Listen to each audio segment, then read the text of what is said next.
कुणावर अन्यायकारक नाही आहे अशी भूमिका देवेंद्र फडणवीसजींनी नेहमीच घेतलेली आहे। आणि माझी जोपर्यंत जे माहिती आहे आणि मी जे काम करतो सरकारमध्ये आहे, मराठा समाजाकरता ज्या पद्धतीने देवेंद्र फडणवीसजींनी 14 ते 19 आणि मग एकनाथ शिंदे साहेबांनी आणि आता पुन्हा आमच्या सरकारने ज्या भूमिका घेतल्या आहे त्या 50 वर्षामध्ये, ते 50 वर्ष काँग्रेस आणि राष्ट्रवादीचे शरद पवार साहेबांच्या बाजूला काढा आणि आत्ताचे 9 वर्ष देवेंद्र फडणवीस सरकारचे एकनाथ शिंदेच्या बाजूला काढा, तुम्हाला दिसेल की कोणी कोणासाठी न्याय दिला आणि कोणी कोणाला त्या ठिकाणी काय केलं आहे। सर्वात जास्त मराठा समाजाला न्याय द्यायचं काम जर कोणी केलं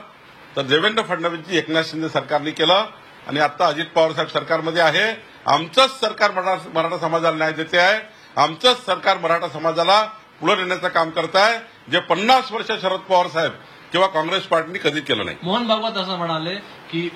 एक मुद्दा त्यात असा आहे, 75 वर्ष रिटायरमेंटचा काही नियम नाहीये, काँग्रेस आणि इतर पक्षांनी खूप या संदर्भामध्ये 75